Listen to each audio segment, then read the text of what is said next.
Archangel Michael, together with the angel guides, can we get messages right here for may mga noxious people? Oh, that was fast, no?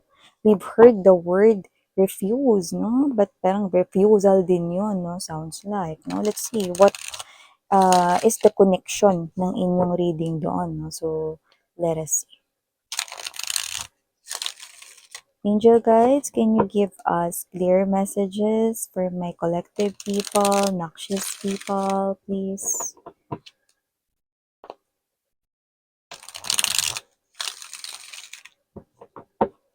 Okay.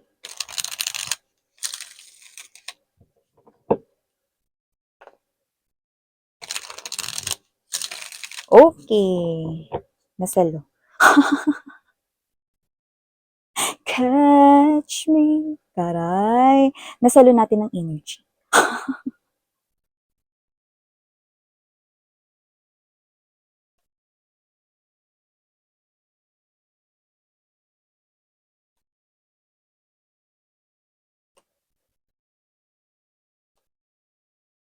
Oh.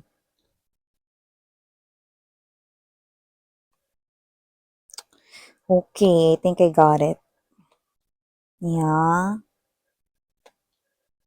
Oh, yeah. Okay. Okay.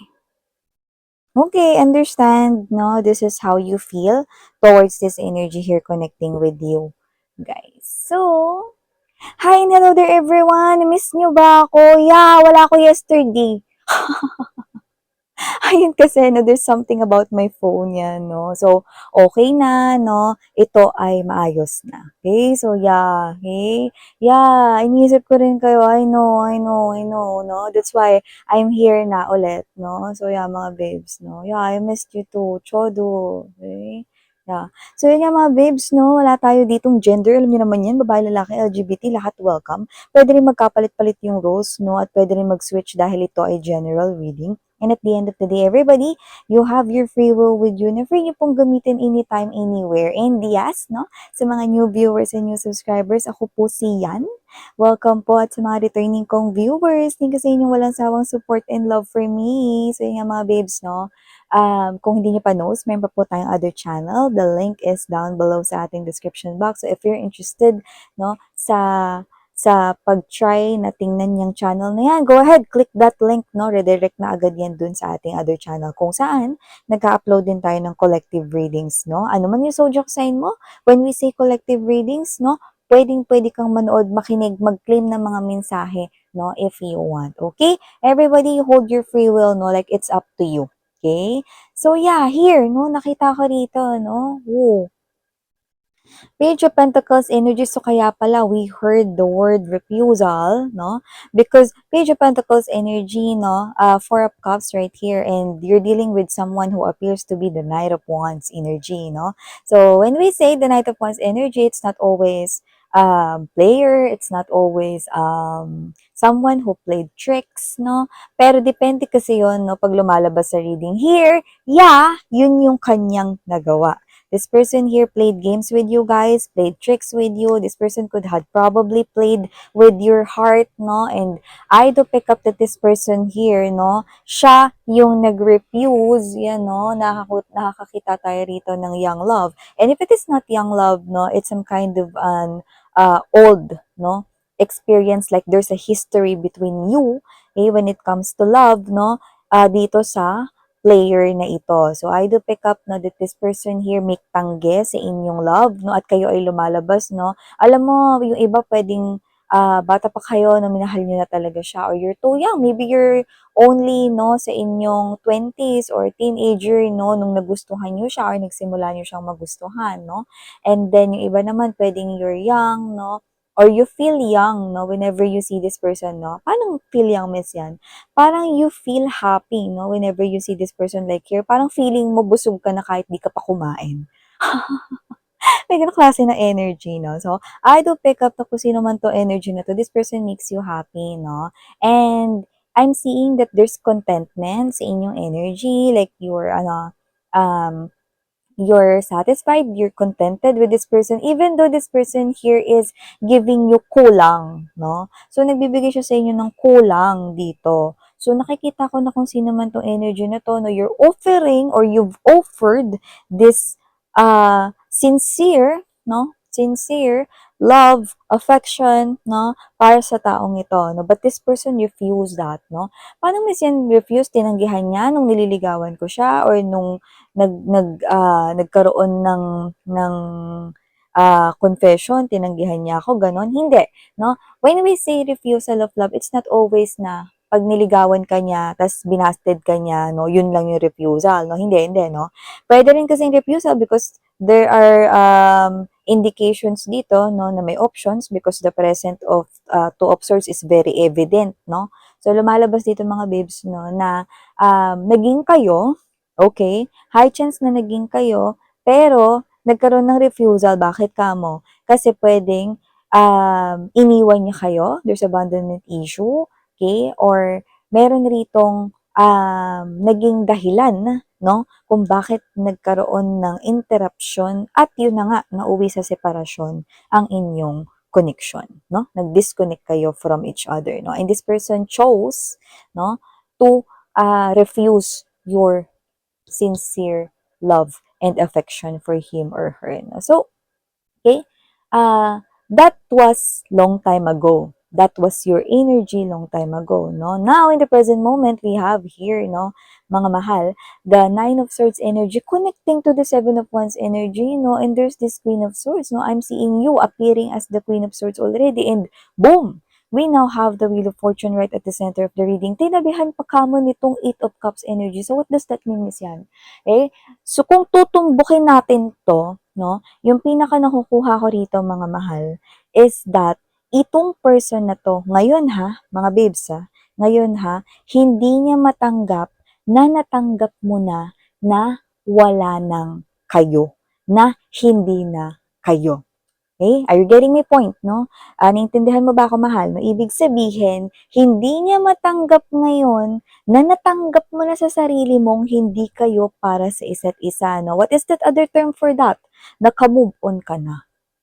You're healing, sweetheart. And you're coming out from that darkness. At yun yung bagay na with the Nine of Swords energy, Seven of Wands energy, no? Hindi niya matanggap na natanggap mo nang wala nang kayo at natanggap mo nang hindi siya ang para sa'yo. Okay? And now, you accepted this big change because the Wheel of Fortune, it is that big change that this person here wants to change, but it's not possible to change anymore. Why is that so? It is because Eight of Cups energy is an energy of someone walking away from that past experiences that he or she used to hug. Di ba niyakap mo ang inyong mga experiences sa kanya, sa love and affection? All of those happy memories and all of those sad memories, no? Kinapitan mo, no? With that person, no? But now you're freeing yourself from all of those. Okay? You're walking away from all of those because it only causes you pain. And now that you have freed yourself, nag-break free ka doon, no, sweetheart, no? Ngayon naman, you pulled this person's energy sa inyo. And now this person here, possible na nagkaroon ng balita because may energy siya rito na pag may ginusto siyang gawin, gusto niya agad makuha niya, mangyari yon. At dito nakita ko gusto niyang makakuha ng balita about you. So nakita ko na posibleng pinush niya yon. Like pwedeng naghanap siya rito ng other na pwede niya ritong pagtanungan, kamusta ka na, ano na nangyari sa'yo, are you already in a relationship, or is there still a chance for you to come back together again? So everything, no? Under the sun, this person here, no, is dying to know all of those things, no? So nakita ko dito with the Knight of Wands energy, this person is on fire, no? Gusto niya ditong malaman, no? Kung ano ang mga sagot doon. So I think, no, this person here, no, napag-alaman niya na natanggap mo na hindi talaga kayo para sa isa't isa. Na niyayakap mo na ngayon ang pagbabago sa buhay mo. na ikaw ay lumalayo na mula sa taong ito. Ikaw ay nililimot na ang lahat ng mga happy memories ninyo, kasama na yung mga bad experiences, kasama tong tao na to, and you're moving forward here with your life. You're just carrying right here, no, that spiritual lesson. What is that? Okay? Yung kailangan mo, no, na maging malaya sa pain. Because kung sino man yung mga nakaka-resonate dito, I'm seeing all of your sacrifices para lang sa taong ito. You've cried a lot, sweetheart. Okay? I've seen you. Nasaksi yung unan ninyo sa lahat ng mga nailuhan ninyo. And that puts me in pain. No? Because I'm feeling your energy during those times. I've been feeling it, no, inside, no, right at this very moment, no.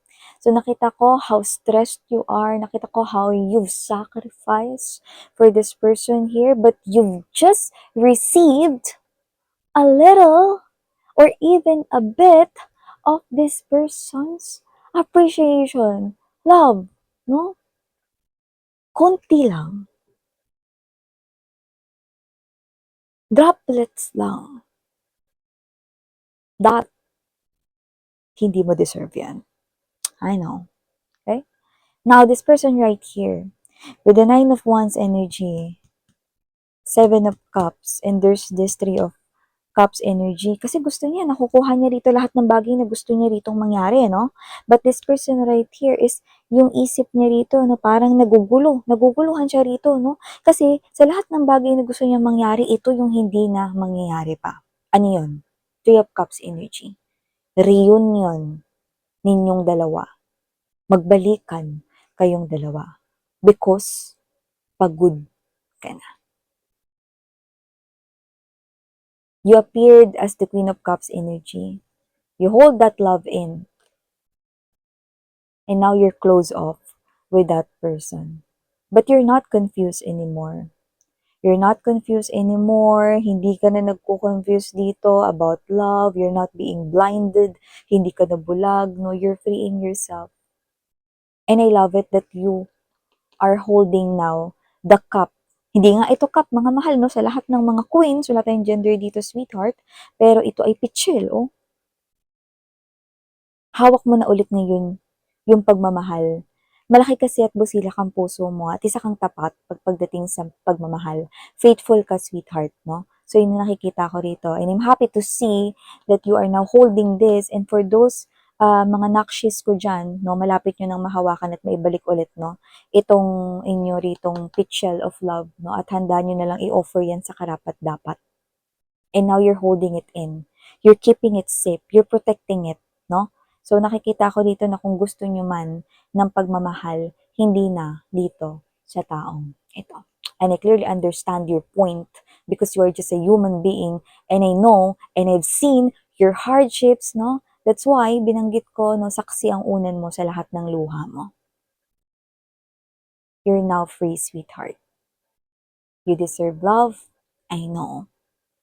Even though I do not know your name, each and every one na makaka-resonate dito, I'm sure that you deserve to be loved more than sa kaya mong ibigay.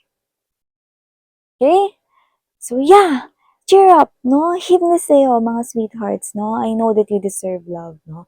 Love is a very, very good feeling, no? That everyone is pwede yun na maramdaman. And I know that you are not exempted pagdating doon. Okay? So, smile, no? You're beautiful, you're handsome, no? And you deserve every happiness in the world, no? Happy heart ang gusto ko para sa inyo. So again, I'm your Yana Oni. Sarang hiyo, love and light. Have a nice day. Annyeong.